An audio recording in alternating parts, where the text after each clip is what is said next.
Bom dia, Pai do Senhor. Bem,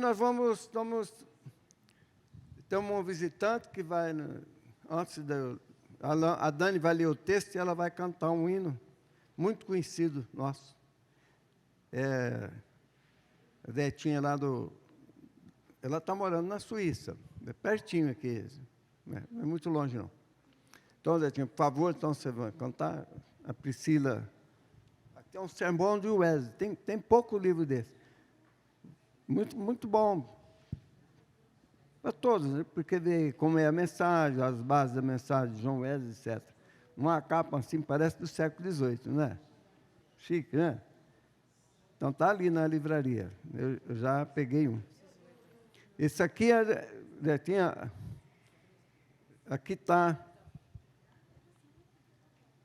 aqui está um presente para a Letinha e para o Thomas.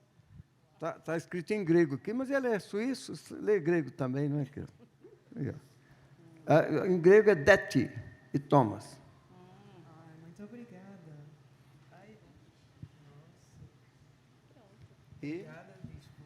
Então, pronto. Já aproveitando, então, não sei se tem pessoas novas, né? A maioria me conhece, né? Quem não me conhece? Todos me conhecem. E sabe o que eu morei em Portugal, né? Só uma prévia, assim, para entender, não é? Eu morei em Portugal, fui em 94 e fiquei lá até o final de 2010. E, nesse período, né, ela é minha amiga já de longa data, nós viajamos, fizemos missões e nós tínhamos um grupo que chama Curiacos, né? Chamava Curiacos, tem até hoje, mas aquele grupo que a gente pertenceu, pronto, é um pessoal que andou muito tempo junto, viajando. Nós fomos para a África, fomos para vários lugares, para Angola, Moçambique, Cabo Verde. E lá a gente pregou a palavra através das músicas, acompanhando, né, o pastor da época que a gente frequentava lá em Portugal. Então, a gente tem muitas histórias juntos. E, nesse caminhar, foi feito várias músicas pelos membros do grupo que a gente frequentava, desse Curiacos. Então, hoje, ela vai cantar uma música, não sei se foi você que fez essa música, ou foi o Helder. Chama-se África. A Detinha, ela pode dizer também aqui, mas a Detinha, estou apresentando aqui, a Detinha, ela é angolana, né?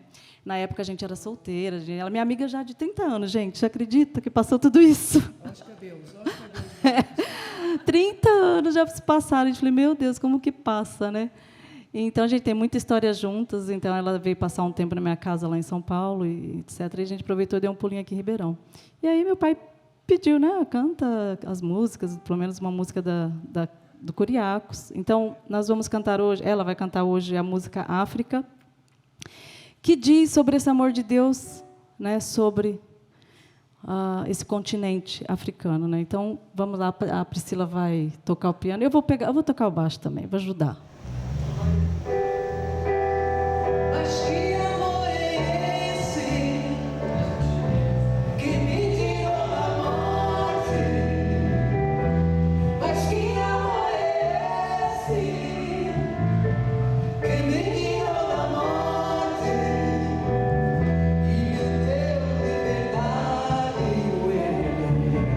Con salido y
nós.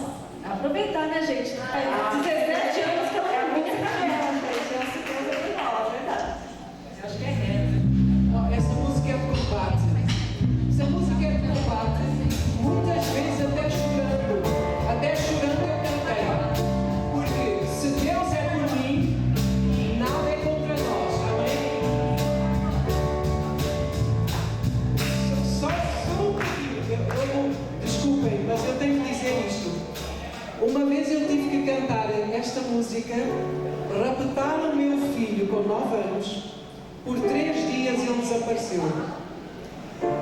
E parecia que há uma voz dentro de mim, agora quero ver, canta lá, canta, se Deus é por nós, agora o teu filho desapareceu, ninguém sabia onde ele estava. Saiu na igreja, foi à escola de música e alguém pegou nele 3 dias. Pois eu agarrei a toalha, andei na casa de banho, na igreja, eu chorava, mordia. Se Deus é por mim, ninguém é contra mim. Chorei, mas eu cantei. Porque a fé, a gente crê na palavra. Não importa a circunstância. Deus é fiel, não muda.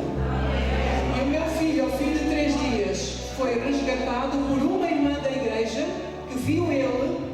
Deus levou ela num lugar onde ele estava, andou fechado no círculo, no shopping, e a vagabunda foi apanhada, e o meu filho foi salvo. Aleluia! Nós mesmo chegando, se Deus está consigo, você tem maior consigo. Não há nada que impeça de você ter vida com abundância. Amém? Se Deus é por nós, quem poderá ser contra? Se Deus é por nós, diga para o seu irmão, quem poderá ser contra? Se Deus é por nós, quem poderá ser contra? Não faça aquela coisa, não legal. Se Deus é por nós, quem poderá ser contra? Se Deus é por nós, quem poderá ser contra?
Vocês já conhecem meu pai, né? Aí, Detinha, meu pai falou aqui pra gente fazer um resuminho de ontem. Então, deixa eu também... É porque ontem de manhã a gente fez um devocional. Aí nós sentamos à mesa, aí a Detinha pegou a Bíblia em francês, aí eu peguei em italiano, e meu pai leu outras, e a gente foi vendo cada língua como dizia certas palavras, né? Às vezes tem uma expressão diferente em francês, outra expressão diferente em italiano, e aí a gente foi tirando muitas, assim, ensinamentos, né? Então, é Atos 15, né? 12, e a gente vai lendo até acho que é o 16. É o 18. Ou mais, eu acho que é isso. É o 18, pai? Termina no 18? Então vamos. Já todos estão... Bom, toda a assembleia ficou em silêncio, enquanto ouvia Barnabé e Paulo falando de todos os sinais e maravilhas que por meio deles Deus fizera entre os gentios. Quando terminaram de falar, Tiago tomou a palavra e disse: Irmãos, ouçam-me. Simão nos expôs como Deus, no princípio, voltou-se para os gentios, a fim de reunir dentre as nações um povo para seu nome. Concordam com isso as palavras do profeta, conforme está escrito: Depois disso voltarei e reconstruirei a tenda caída de Davi.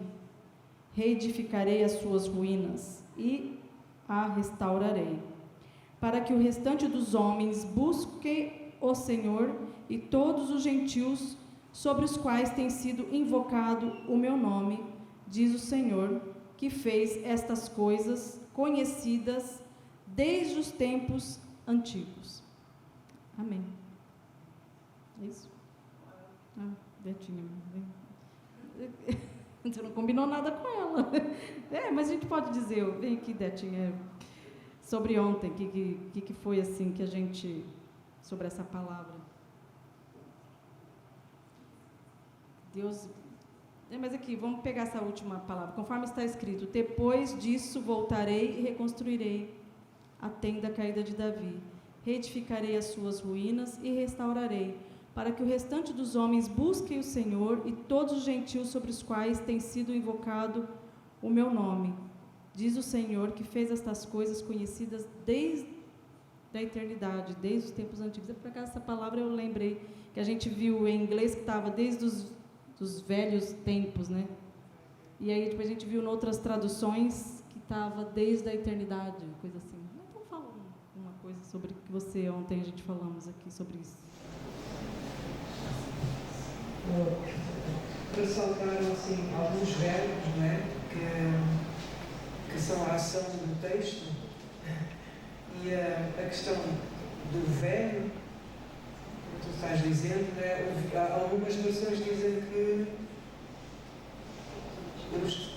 fala que Deus está desde o tempo velho, antigo, uma versão em inglês, e as outras são mais claras, vai mais no original e fala de eternidade. Há uma mudança do velho, é uma coisa que já é antiga, não é? Mas a eternidade pode não ser velho, é mais ainda, não é? Não tem princípio nem fim.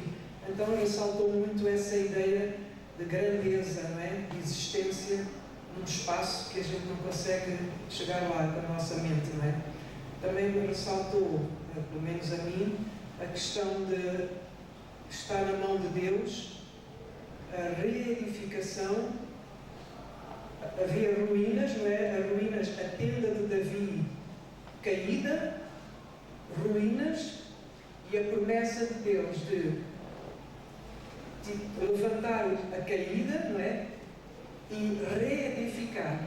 Então, é assim, para mim começou com uma brincadeira: lê em francês, lê em inglês, o bispo falando, e na brincadeira, com a palavra de Deus, a gente sempre tira assim sumos muito grandes, não é? Então, para mim, pelo menos, foi a questão da queda da tenda. E muitas vezes nós hoje também somos uma tenda, não é? Parece que temos queda aqui, queda ali, numa área da vida, mas há sempre um Deus interno que reedifica, reconstrói, repara, não é?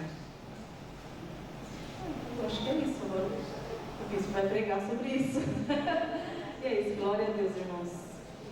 Obrigada pela oportunidade. Foi assim, uma surpresa aqui, mas deu tudo certo. Amém.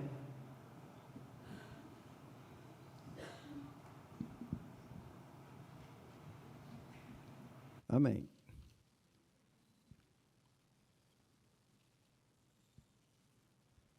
Bem, então, vocês percebem que o discipulado é exatamente o cumprimento dessa profecia.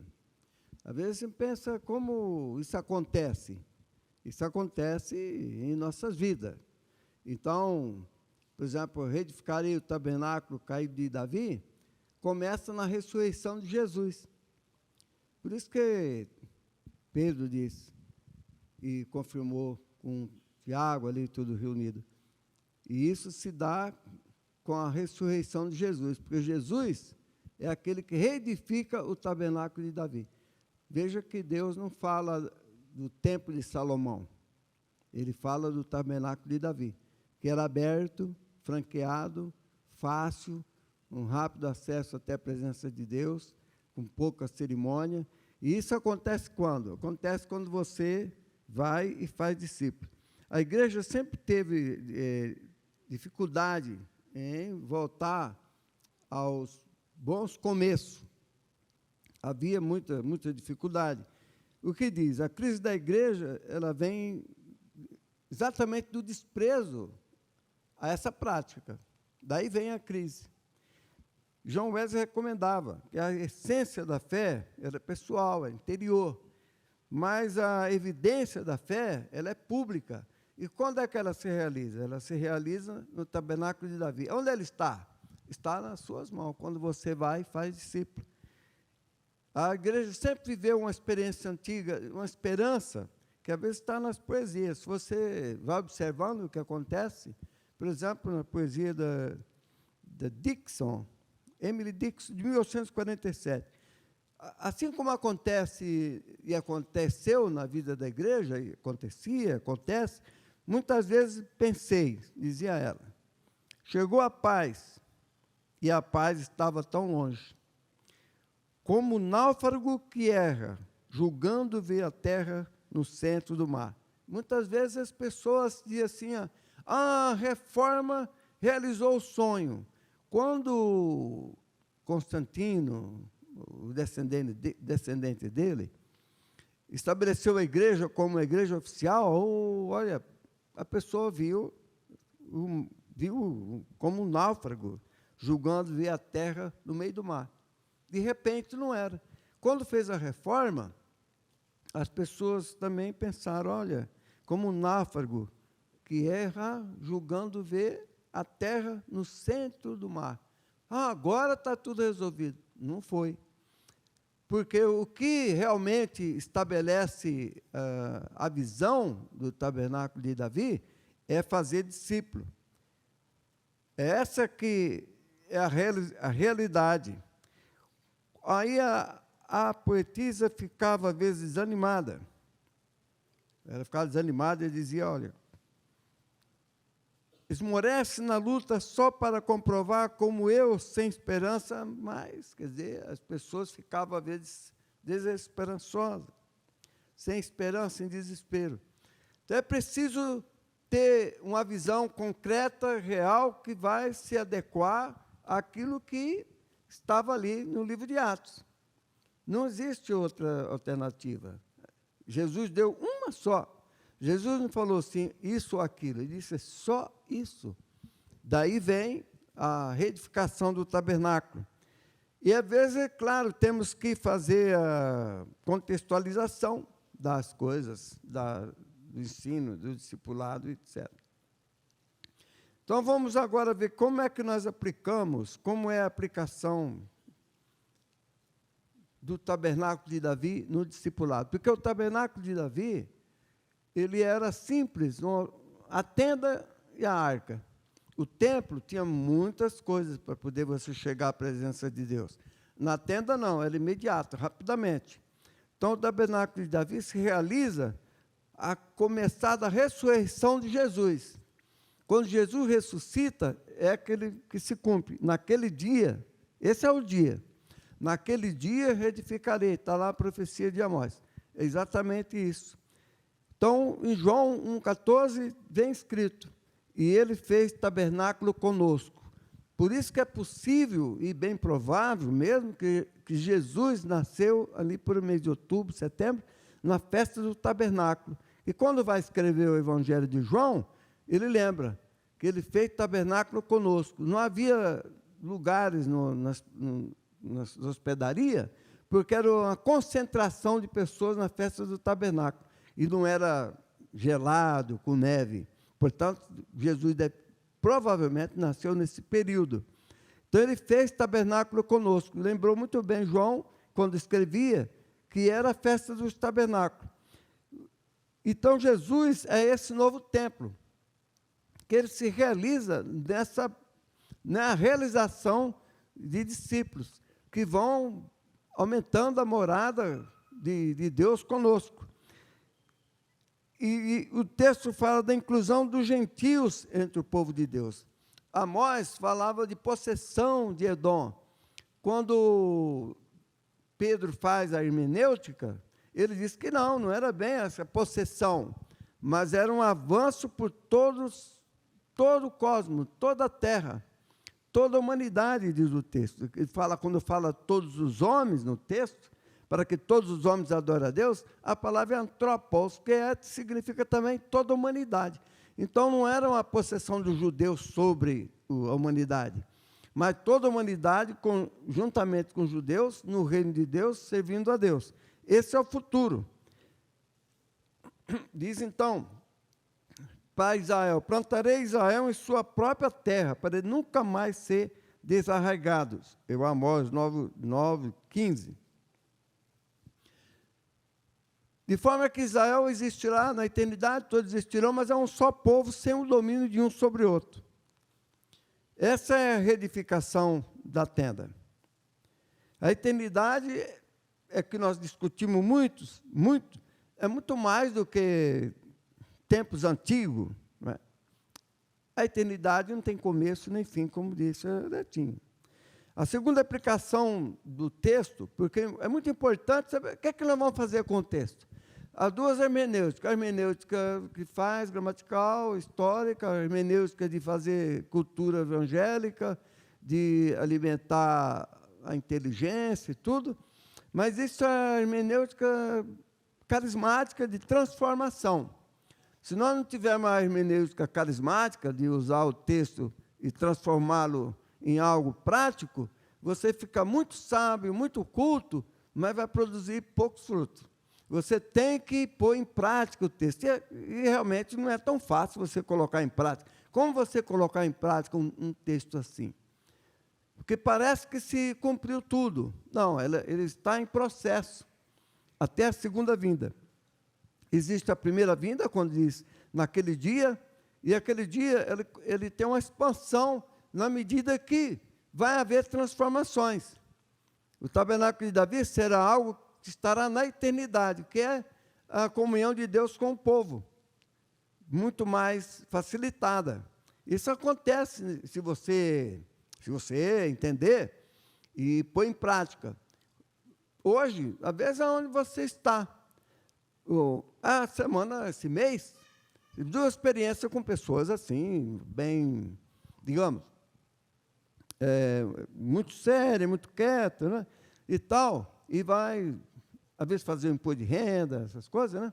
E você está ali, você está num lugar comercial, num estabelecimento, num banco, numa loja, numa escola. E aí você está conversando com a pessoa.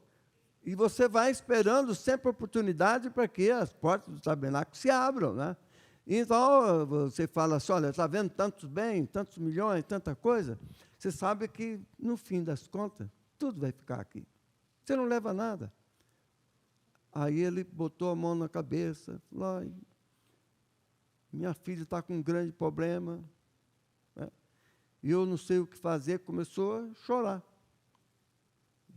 Como ele estava sozinho naquele momento, no escritório, eu falei, é simples, olha, eu postei aqui, está vendo a Torá que diz? Ani Yavé Rafalká, eu sou o Senhor que te sara. Olha, ela vai ler esse texto, dormir com esse texto, acordar com esse texto, dá a mão aí, em nome de Jesus, é o tabernáculo de Davi. E ela está curada. Ele falou amém, e depois falou, onde está mesmo? Esse rapaz, esse senhor, ele é todo rico, gente rica. Falou, nunca vi ele sorrir. E falar muito pouco. Mas naquele dia, ele falou, é o tabernáculo de Davi sendo reerguido.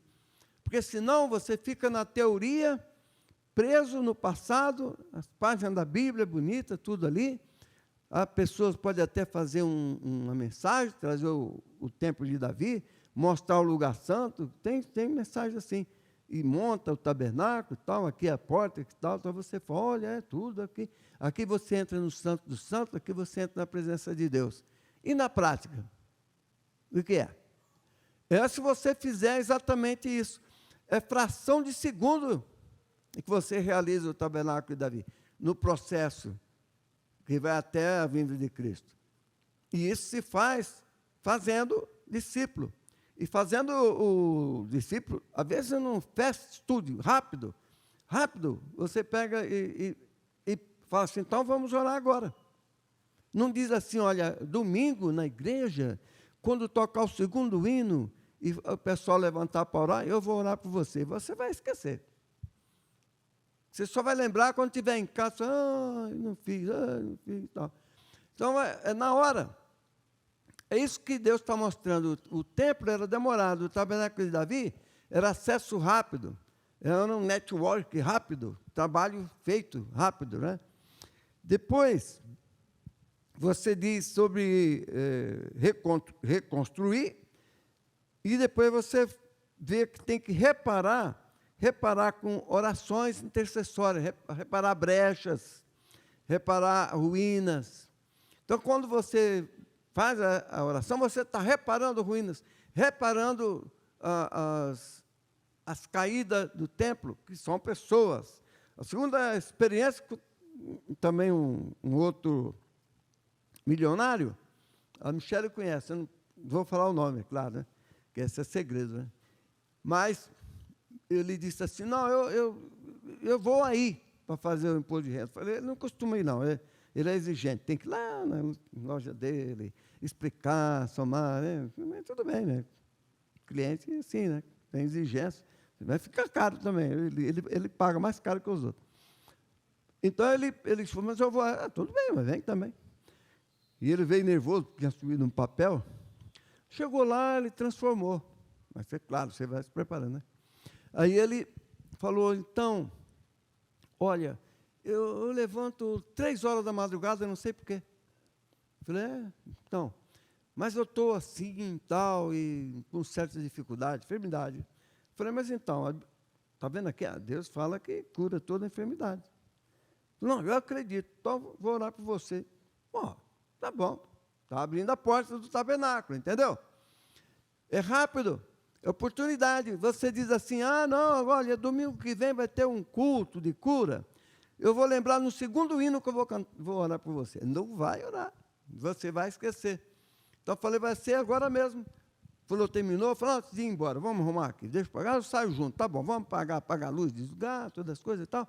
Agora eu vou orar por você. Ele sentiu a presença do Espírito Santo. Falou, olha, mas que isso? Eu falei, então, você está curado. Você tem que procurar, quando você levantar de madrugada, você vai agradecer a Deus. Falou que não sei se é um anjo que me acorda, então o Espírito Santo tocou, e você vai agradecer a Deus. Isso é tabernáculo de Davi. Olha, isso aí eu tenho uns 7, 8 anos que eu conheço ele, sempre parece meio rude e tal, né? Não conversa, não ri, não faz nada. Mas naquele dia, falei, eu vou aí. Falei, pode vir. Aí ele começou, às vezes só a sua presença vai abrir o coração da pessoa. Então a primeira coisa é reparar e interceder e construir muro. Esse texto fala de construir muros, porque o tabernáculo, o templo antigo, muros, etc., muro de proteção. Quando você vai fazer discipulado, você cria muros de proteção. A casa que abre a porta para fazer discipulado, ela tem muro de proteção espiritual. Deus falou que de reparar é um verbo hebraico que significa construir muros em volta, proteger. Proteger, a terceira coisa, proteger de explosão. Aquele templo foi, digamos, implodido, foi destruído por Tito, não é? Então, a profecia dizia de reconstruir, de reparar esse gap. Né? Você ouviu falar da palavra gap? Gap. Um espaço, um vácuo, um hiato. A palavra americana, inglesa, que as pessoas falam muito, um gap. Tem um gap, um espaço de meditação, de reflexão, um passo de um tempo, um hiato. Então, a Bíblia fala exatamente de reparar esse gap.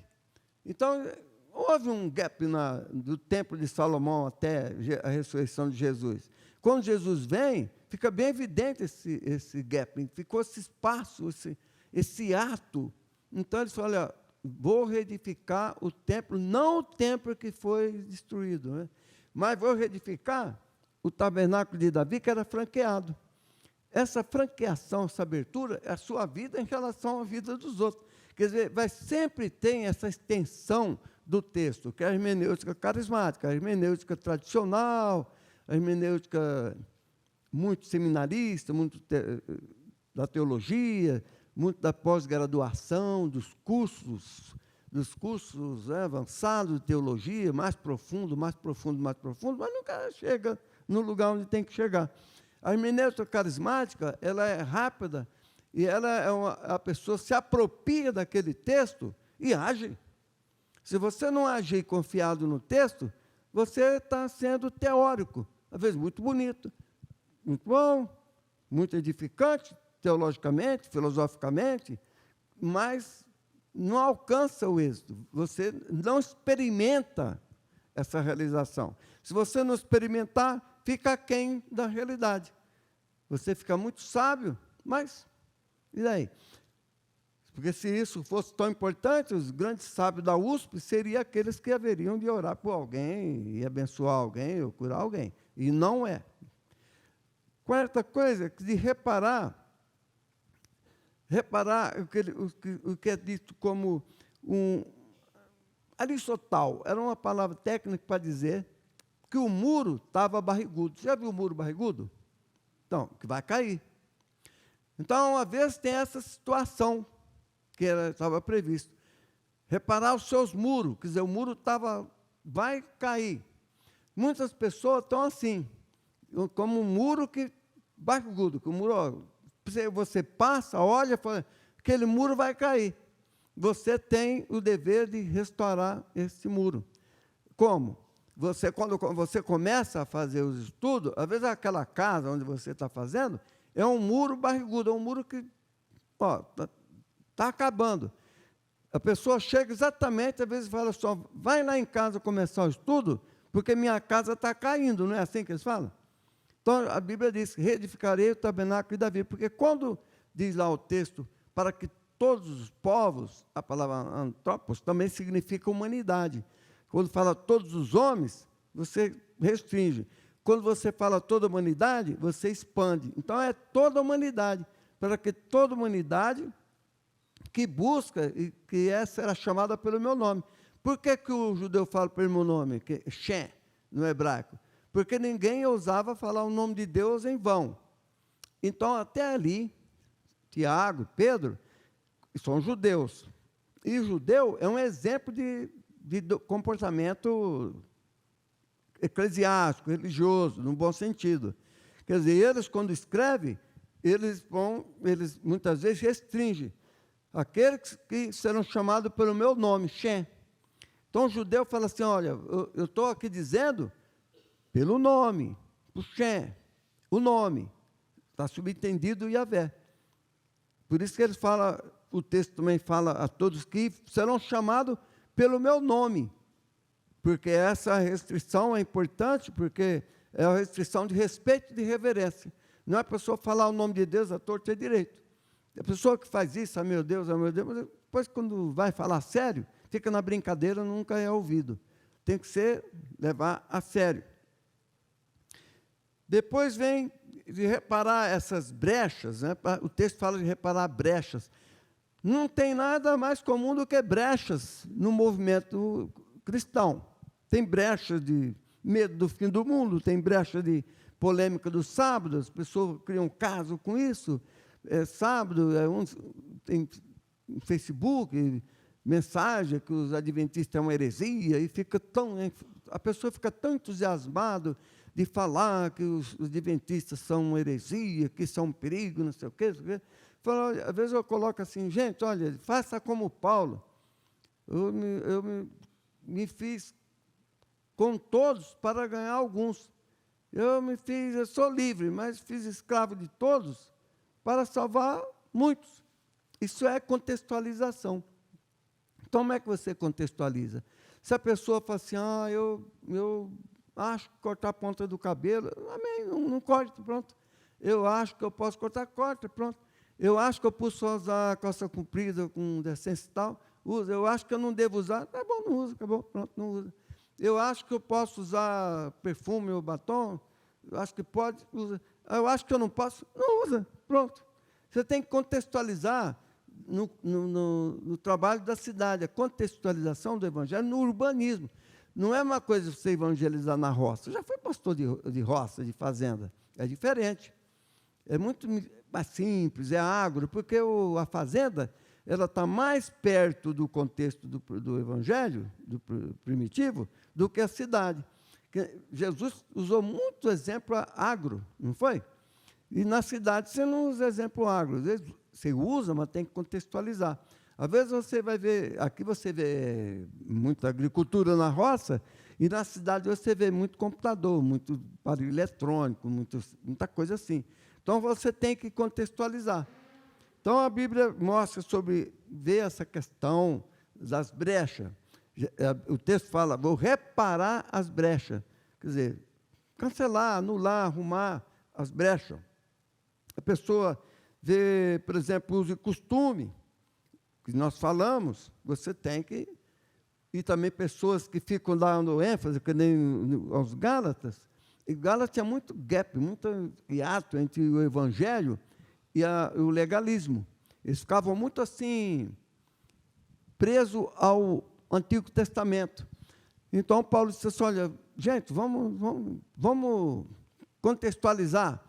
E diminuiu essa ênfase e passou a dar ênfase, evidentemente, nos ensinamentos das coisas de Jesus, da transcendência, do amor próximo, da tolerância, do perdão, do evangelismo, da responsabilidade, de assumir os textos, etc.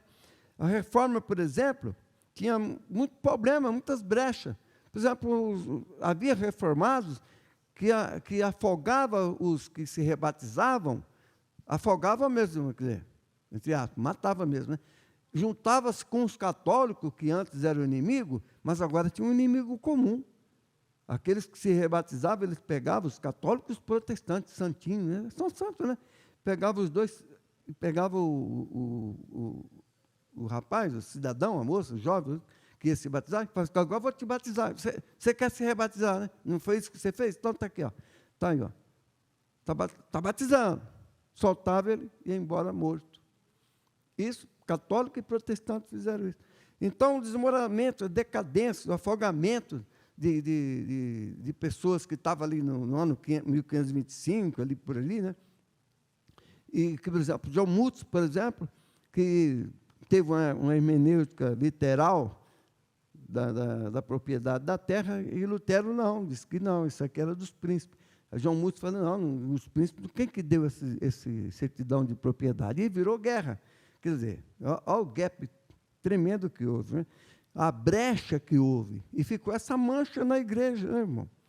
E a Bíblia diz ali, o texto do tabernáculo de Davi, o discipulado tem que reedificar esses muros e acertar essas brechas, que eram as brechas, aqueles lugares que estavam quebrados. Paulo disse assim para os Gálatas, Gálatas, quem vos fascinou? No capítulo 3, versículo 1, a palavra fascinou, ela tem até um jeitinho de fascinação que usa-se na magia. Olha, até em lugares piores, as pessoas querem enfeitiçar alguém, então viria essa palavra que, quem vos fascinou? Quem vos enfeitiçou? Olha como Paulo explicou que a pessoa estava deixando o evangelho de Jesus querendo colocar a lei de Moisés de novo. Então, Paulo falou sobre a circuncisão. Olha, e Paulo falava, quem tiver, tudo bem, mas isso não vai salvar ninguém, isso não é o que liberta. Então, isso era uma brecha muito grande. Você vê que na época da reforma, o John Woods também não era assim, todo mundo estava fazendo um literalismo violento. Ele dizia assim, olha, vivemos dias maravilhosos, dizia Lutero. Olha os dias maravilhosos de Lutero. Vivíamos dias maravilhosos, nos quais um príncipe merece o céu com derramamento de sangue, melhor do que outros pela oração. Lutero, em 1525. Por exemplo, quando o príncipe matava um revoltado, ele merecia o céu, tanto mais do que aquele que orava. Quer dizer, matar um revoltado, olha só, hein, seria um ato de caridade. Por isso que, às vezes, reforma, às vezes comemorar o dia da reforma, às vezes eu falei para a diretora da escola, falei, vamos, esquece esse negócio de dia da reforma, vamos ver o Evangelho, porque isso tem muita coisa complicada nessa reforma também. Então, a hora de entrar na terra prometida é uma coisa sagrada e também transcendental, e não é literal, e não é mediante guerras e quebradeira. Lutero falava isso, João Muitos falava o quê? Olha só que ele falava, a hora de entrar na terra prometida é uma hora de violência e de sangue. Quando Deus mostra, ele falava, como é lindo rebentar velhas panelas de barro com barra de ferro. Olha, como é lindo rebentar velhas panelas de barro, aquelas panelas de Lutero, com barra de ferro. Guerra, não é? Então, as pessoas, os historiadores, falam assim, mata-se por ordem divina. Isso não é tabernáculo de Davi, pode esquecer. A reforma não se refere realmente a essa restauração. Seria um começo, digamos, bem insípido. A restauração, assim, a reedificação do tabernáculo de Davi é algo transcendental. É quando você traz as pessoas para perto de Jesus sem violência, sem guerra, sem crítica, sem ódio, com amor e misericórdia e com justiça. A pessoa vai se modificando, vai mudando. Por exemplo, uma pessoa que nunca riu e pede assim, eu vou aí, de repente pede oração, é uma mudança. Ninguém pode dizer que não é? E depois é assim que vai andando e vai transformando as vidas. Como é que é a origem da brecha? A origem da brecha veio, primeiro, Lutero com o seu pessimismo antropológico. Qual é o pessimismo antropológico? É aquela coisa que diz que o homem não pode nada, não consegue nada, que ele está totalmente arruinado, que é uma depravação total, que você não pode dizer, nem mesmo se Jesus diz assim, vinde, ele é tão depravado totalmente que ele... Jesus fala, vinde, por quê? Eu não posso ir, porque tu não me predestinaste. Eu sou totalmente depravado. Complemento, não tem a imago Dei que João Wesley dizia. Se você não tem a imago Dei, a imagem de Deus, você não pode responder ao convite de Jesus, vinde. Você não pode dizer nem sim, nem não. Você fica assim, por quê? Você está predestinado ao inferno? Não adianta, você não pode responder. Então, esse pessimismo antropológico. Já muitos, por sua tendência apocalíptica, a posse da terra, isso vem assim, a posse da terra pertencia ao povo e deu guerra. Então, você tem que achar o caminho da pacificação. Então, hoje existem muitas brechas da teologia da prosperidade, etc., sem a graça de Deus, etc. Então, o que é que nós temos que fazer? Nós temos que ter aquilo que São Tomás de Aquino, né? São Tomás de Aquino, mas ele tinha até umas coisas assim, aprovava certas coisas absurdas, como a Inquisição, etc., naquele período. Mas houve luz e trevas paralelas naquele período, né? Ele dizia sobre a memória e a reminiscência. Quando você leu esse texto, você tem que dar duas coisas. A memória, que você registra o que aconteceu, você tem os fatos registrados, de reter na memória. Se você reter o texto, guardar a imagem do texto, o texto tem letra e tem imagem, irmão. Se você ler, reerguerei, reedificarei o tabernáculo caído de Davi. Você tem a visão do tabernáculo caído e tem a visão de ser reerguido. Você mantém a visão, você tem a visão do texto. O texto tem uma imagem, essa é a memória. E depois você tem essa memória registrada e você tem a reminiscência, você vai evocar essa memória.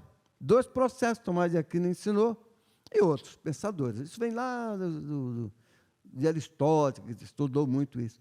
E eles também estudaram isso. E isso é um fato. Você tem a memória registrada, você faz reminiscência, você evoca a memória do texto, reerguerei o tabernáculo de Davi, traz ele para o atual, contextualiza no urbanismo que você está aqui, numa cidade metropolitana. Ribeirão Preto é uma cidade metropolitana. E sabe como é que você mais vê como Ribeirão Preto tem um aspecto da grande cidade do mundo, que no Londres, bem pequenininho, miniatura de São Paulo, etc., é que você observa, quando você vai no centro de Ribeirão Preto, você vê pessoas pintando na rua, quadros bonitos, assim. Você vê pessoas cantando na rua, você vê pessoas com as roupas mais, assim, enfeitadas, chapéu do mesmo jeito, roupa, camisa, gente cantando. Você vê isso em algum lugar? Você vê em cidades metrópoles, que nem Ribeirão Preto. Então, você tem a evangelização, ela tem uma contextualização. Quando você fala a linguagem, você quando vai fazer esse contato, você não aponta o dedo e diz, você importa-te nascer de novo. Jesus falou isso de tudo que você leu no texto, de todos os evangelhos, né? Jesus falou para uma pessoa. Falou para Pedro, falou para João, para Natanael, para Tiago, para Simão, falou para ninguém. Falou para Nicodemos. Às vezes a oportunidade é isso. Mas o evangelismo não é você chegar e falar assim, apontar o dedo. Importa-se nascer de novo. Você não passa de um católico comum, de uma pessoa comum, de um ignorante. Você tem que nascer de novo, não sei o quê, faz uma teologia. Não. Você recebe a pessoa e ela vai nascer de novo. Ninguém nasce de novo num é 9 meses. Por que você tem que fazer espiritualmente, dar 2 tapas na orelha e a pessoa nasce de novo, né? Ele nasce, vai nascer de novo, porque o Espírito Santo vai fazer isso. Então, você tem a memória do texto, tem a reminiscência do texto, a contextualização e a aplicação para poder você esperar a bênção de Deus. Às vezes, em pessoas assim, né, amigos mais distantes, pessoas que coração fechado, em que você diz, esse não adianta, né? Gente, às vezes gente milionária, né? Você fala assim, esse aí também é rico, vai para o inferno. Não é assim. Tem a mesma angústia, tem o mesmo pesadelo. Às vezes acorda de madrugada, não sabe por quê. Nós sabemos, você acorda, você vai ler, vai orar, ótimo, né? Quando eu estava escrevendo o manual aí do diário, aquele lê todo dia, como é que chama? A devocional. Então, às vezes, eu levantava 4 horas, eu vou lá, acabo o texto, entendeu? Quando não tem, é difícil acordar. Se você acordar, mas não tem mais nada, então você ora por alguém, vai dormir de novo. Eu falei, Deus vai acordar você, o Espírito Santo te tocou. Olha, se o Espírito Santo está agindo, ele faz tudo. Precisa você falar, agora você vai nascer de novo, ajoelha aí, levante a mão, eu recebo Jesus. O que é isso? Isso é muito mecânico também, muitas vezes. Você deixa Deus agir, porque Deus vai transformar a pessoa. E assim você cumpre a lei de Cristo e reedifica o tabernáculo caído de Davi. Amém? Vamos ficar de pé? Porque eu recebi do Senhor o que também vos entreguei, que o Senhor Jesus, na noite que foi traído, tomou o pão e, tendo dado graças, o partiu e disse, isto é o meu corpo que é dado por vós. Fazei isso em memória de mim. Por semelhante modo, depois de haver ceado, tomou também o cálice, dizendo, este cálice é a nova aliança no meu sangue. Fazer isso todas as vezes que o bebedes em memória de mim. 1 Coríntios 11, 21. Veja que Jesus disse, isto é o meu corpo. Então, houve polêmica a respeito disso. Então, é um mistério. Às vezes, os protestantes falam, não, ele disse que isso é uma metáfora. Isto é um livro, não é metáfora, é livro mesmo. É muito sério esse texto, que Jesus disse, isto é meu corpo. Bom, o que você vai fazer? Ah, não, ele quis dizer, não quis dizer não, ele disse o que disse. É difícil? É, mas é o que ele disse. Então, isto é o meu corpo, este é o meu sangue. Porque é um mistério. E Jesus disse, quem não comer do meu corpo e beber do meu sangue, está relacionado com a Eucaristia. Nem tem parte comigo. Então, é importante a pessoa orar, vamos orar, e diga, Senhor, perdoa meus pecados, até por omissão, e perdoa os meus amigos, meus irmãos, em nome de Jesus, e participarei da ceia confiante no teu perdão. Amém. Nós abençoamos o pão, levanta aí, o pão, o símbolo do corpo de nosso Senhor Jesus Cristo.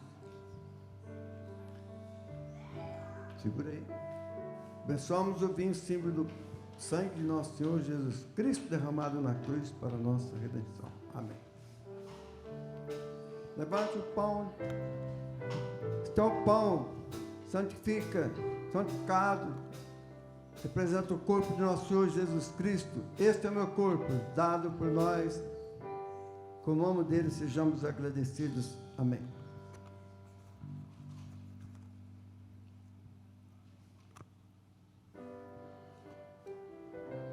O cálice da nova aliança, estabelecido no meu sangue, disse Jesus. Bebamos dele e sejamos agradecidos. Amém.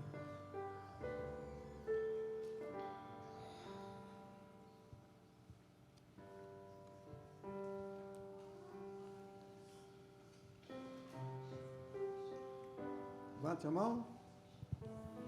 Pai, graças te damos pela Eucaristia. Em nome de Jesus, nós te agradecemos e que a semana seja sempre, como sempre, uma semana abençoada por Deus. Que o tabernáculo de Davi seja dia a dia reerguido para a glória do teu nome. Amém.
Graças te damos, Senhor, pela igreja. E abençoado seja a família da Detinha do Thomas, na Suíça, a Daniela em São Paulo, e todos os irmãos aqui em Ribeirão, em todos os lugares. Sejam abençoados em nome de Jesus.